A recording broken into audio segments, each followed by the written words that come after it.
اب میں اس کے بعد جامعہ کنچھڑا کے بہت ہی موقر استاد تفسیر و حدیث حضرت مولانا مفتی محمد فاروق صاحب، میں ان سے بڑی ادب کے ساتھ گزارش کرتا ہوں کہ وہ آئے اور فقہ، اس کی اہمیت اور افادیت کے اوپر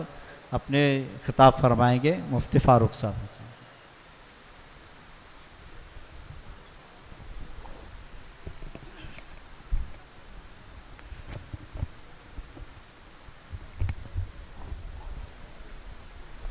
جو حضرات باہر کھڑے ہیں یا باہر جا رہے ہیں ان سے گزارش ہے کہ اب پروگرام ختم ہونے کے قریب ہے، اور جو تاثرات اور خطابات تھے جامعہ کے اساتذہ کے فارغین کے وہ ختم ہو چکے ہیں، لہٰذا جو حضرات باہر کھڑے ہیں ان سے گزارش ہے کہ وہ جلد سے جلد جلسہ گاہ میں تشریف لائے۔ اب انشاءاللہ اس کے بعد حضرت ناظم صاحب کا استقبالیہ خطاب ہوگا، اظہار تشکر ہوگا، اور اس کے بعد حضرت مولانا محمد عمرین صاحب محفوظ رحمانی، ان کا بہت ہی اہم خطاب ہونے والا ہے۔ آپ حضرات سے گزارش ہے کہ جلد سے جلد جلسہ گاہ میں تشریف لے آئیں۔ الحمدللہ رب العالمین والصلاة والسلام على اشرف المرسلین محمد وآلہ واصحابہ الہادین وعلماء الدین الربانیین المجتہدین، اما بعد فاعوذ باللہ من الشیطان الرجیم، بسم اللہ الرحمن الرحیم، یؤتی الحکمت من یشاء ومن یؤت الحکمت فقد اوتی خیرا کثیرا، صدق اللہ العظیم۔ وقد روی عن ابن عباس رضی اللہ تعالی عنہما انہ قال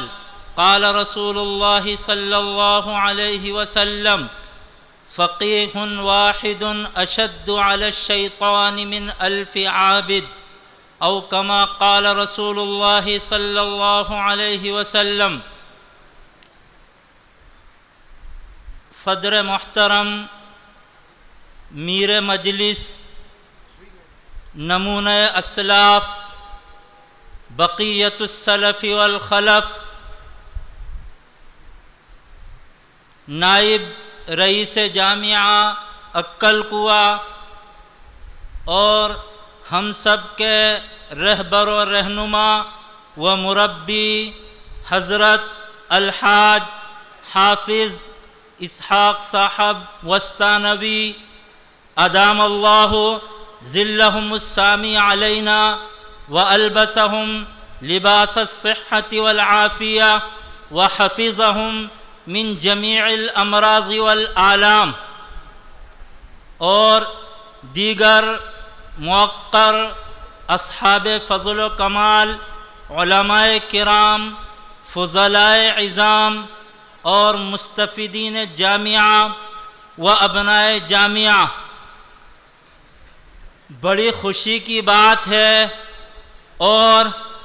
اللہ عز اسمہ کے حضور بے پناہ احسان و شکرانے کا مقام ہے کہ اس ذات عالی قدر نے ہمیں مختلف مقامات سے اکٹھا کر کے جامعہ عمر بن خطاب سے فراغت پر بچھڑ جانے اور باہمی ملاقات کو ایک طویل عرصہ گزر جانے کے بعد ایک بار پھر اجتماعی طور پر باہم مل بیٹھنے کا سنہرا موقع عنایت فرمایا، فللہ الحمد والشکر علی ذلک۔ اور یہ آپ کی خوش نصیبی ہے اور ترقی و سعادت مندی کی قوی تر علامت اور اثر ہے کہ مادر علمی کی صدا و بلاوے پر لبیک کہتے ہوئے ضروری مشاغل و مصروفیات سے منقطع ہو کر آپ بخوشی احاطہ جامعہ میں حاضر ہو گئے۔ در حقیقت مادر علمی سے ربط و ضبط اور اساتذہ و اکابر سے مربوط رہ کر اور بڑوں کی رہنمائی میں کام کرنے سے برکت بھی حاصل ہوتی ہے، قبولیت و مقبولیت بھی نصیب ہوتی ہے، اور اللہ تعالی کی مدد و نصرت بھی شامل حال ہوتی ہے۔ روحانی محسنین کے ساتھ تعلق ترقیات کا زینہ اور خیر و فلاح کا وسیلہ ہے۔ اساتذہ، مادر علمی و مربین کے ساتھ منسلک و مرتبط رہنا احسان شناسی ہے، اور احسان شناسی تقرب الہی کا ذریعہ ہے۔ ترمذی شریف کی حدیث ہے، من لم یشکر الناس لم یشکر اللہ۔ بہرحال اہم ضروری بنیادی امور اور دینی خدمات کی لائن سے مفید ترین تجرباتی باتوں اور طریقوں پر اور زمانے کے تقاضوں سے متعلق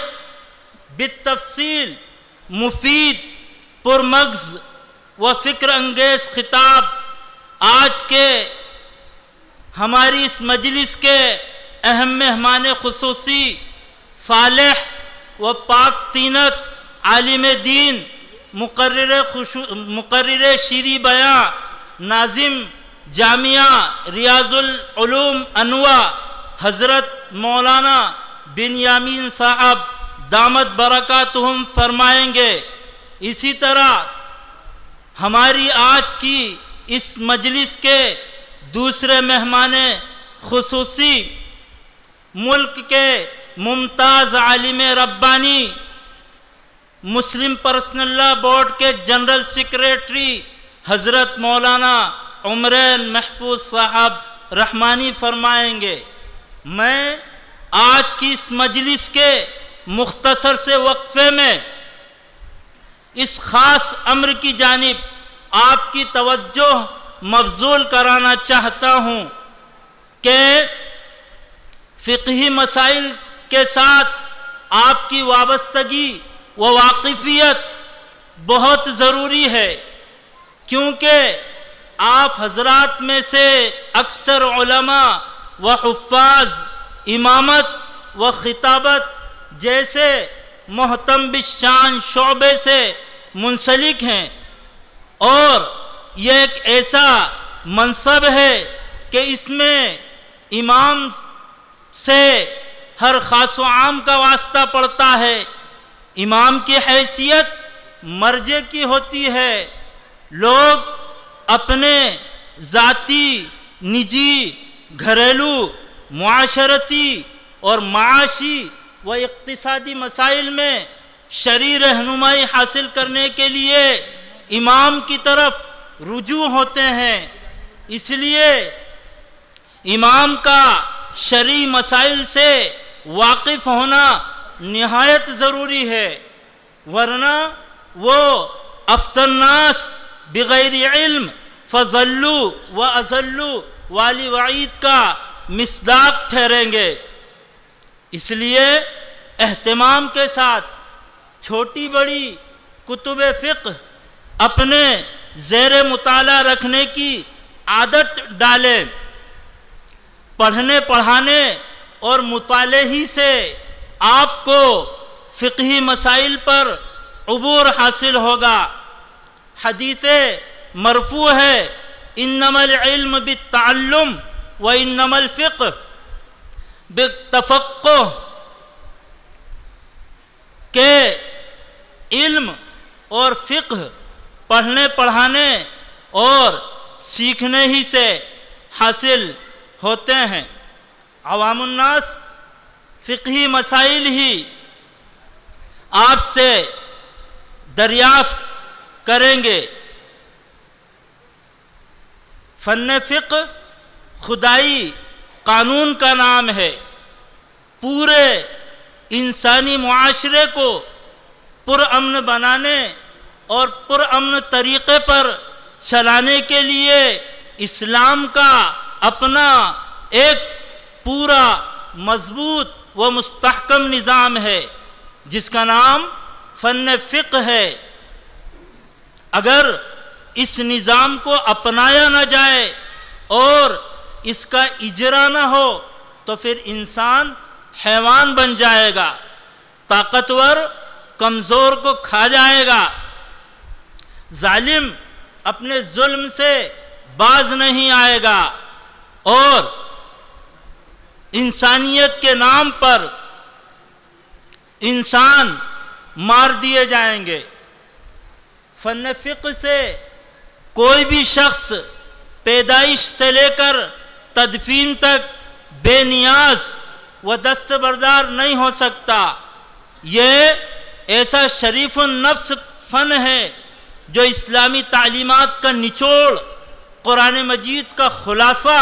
اور سنت رسول اللہ صلی اللہ علیہ وسلم کی روح ہے، شریعت کے عمومی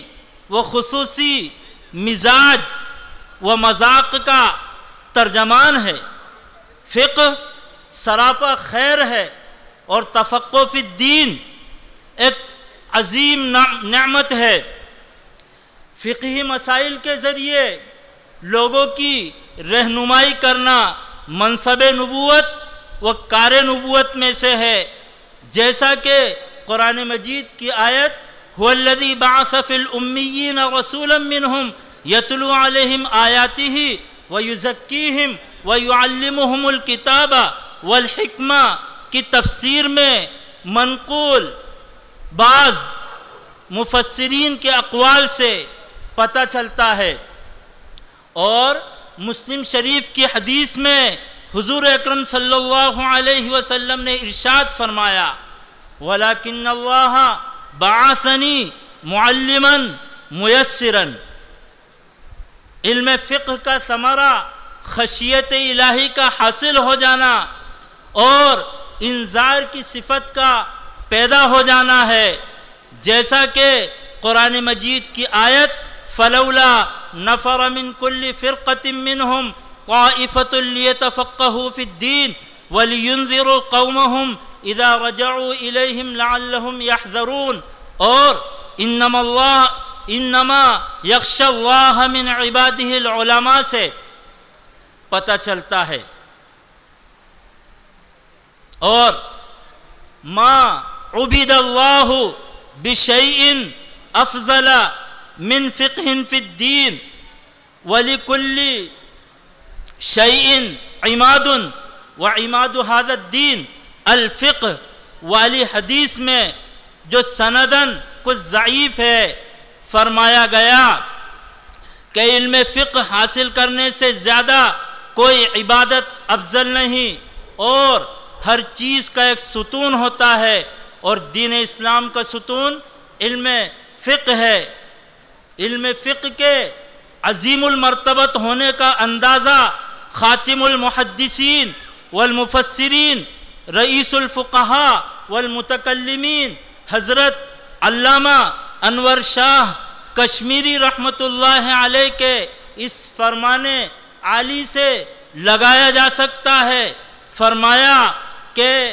میں ہر علم و فن میں اپنی ایک مخصوص رائے رکھتا ہوں، کسی کا مقلد نہیں ہوں، باستثناء فقہ کے کہ اس میں میری کوئی ذاتی رائے نہیں، صرف اور صرف حضرت امام ابو حنیفہ رحمۃ اللہ علیہ کی تقلید کرتا ہوں۔ کسی عربی شاعر نے علم فقہ کی اہمیت و افادیت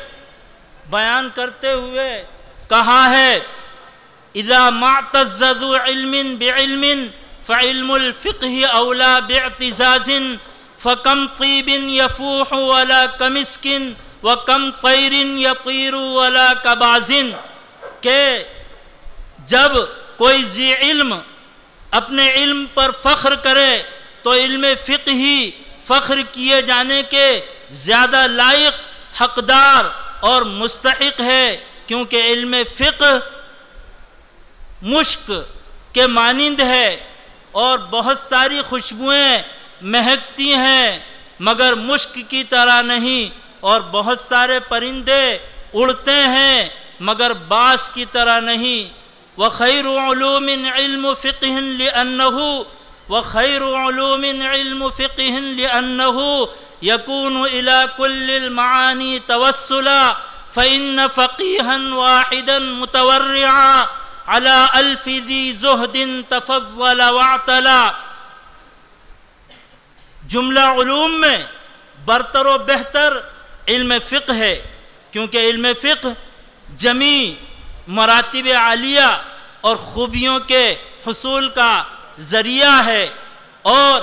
ایک متقی فقیہ ہزار عابدوں سے بڑھ کر ہے۔ تفقہ فإن الفقہ افضل قائد إلى البر والتقوى وأعدل قاصد، هو العلم الهادي إلى سنن الهدى، هو الحصن ينجي من جميع الشدائد۔ علم فقہ ضرور حاصل کرو، کیونکہ اس سے اعمال صالحہ کی توفیق اور تقوی کی سعادت حاصل ہوتی ہے، اور علم فقہ سے فقیہ پر ہدایت کی راہیں کھلتی ہیں۔ علم فقہ ایسا مضبوط قلعہ ہے کہ جس کی پناہ میں فقیہ جمیع حوادث و آفات سے محفوظ ہو جاتا ہے، جمیع حوادث و آفات سے محفوظ ہو جاتا ہے۔ فقہ کی عظمت حضرت امام شافعی رحمۃ اللہ علیہ کے اس مقولے سے بھی واضح ہوتی ہے۔ آپ نے فرمایا العلم علمان، علم الفقہ للادیان وعلم الطب للابدان وما وراء ذلك بلغت مجلس، کہ علم تو دو ہی ہیں مذاہب میں، علم فقہ اور بدنوں کے لیے علم طب۔ حضرت امام شافعی رحمۃ اللہ علیہ کے اس مقولے کا مطلب علماء کرام نے یہ بیان فرمایا ہے کہ انسان کے اوپر ایک خاص مقدار میں دو علم حاصل کرنا ضروری ہے، واجب ہے۔ اگر وہ دو علم حاصل نہیں کرے گا تو وہ گناہگار ہوگا۔ ایک تو علم فقہ ہے جو اتنی مقدار میں حاصل کرنا ضروری ہے جس سے آدمی کو حلال اور حرام کی پہچان حاصل ہو جائے اور فرائض کی ادائیگی کے طریقے معلوم ہو جائیں، اور علم طب اتنی مقدار میں حاصل کرنا ضروری ہے، اس کی موٹی موٹی اتنی باتیں معلوم ہونا ضروری ہے کہ جن کے ذریعے وہ اپنے صحت کی حفاظت کر سکے۔ اور حضرت امام شافعی نے آگے فرمایا وما وراء ذلك بلغت مجلس، کہ ان دو علموں کے علاوہ دنیا میں موجود جتنے علم ہیں تو وہ حظ نفس کا ذریعہ ہیں، مجلس کی رونق ہیں اور زینت ہے۔ ان کے ذریعے مجلس میں بات کی جا سکتی ہے، ان کو مجلس میں بیان کیا جا سکتا ہے، لیکن انسان کو بہت زیادہ مقدار میں ان سے نفع حاصل نہیں ہوگا جتنا نفع ان دو علوم سے حاصل ہوگا۔ وقت کی قلت کے پیش نظر انہی باتوں پر اکتفا کرتے ہوئے میں اپنی گفتگو کو ختم کرتا ہوں۔ اللہم اجعل آخرتنا خیرا من الاولی وما توفیقی الا باللہ۔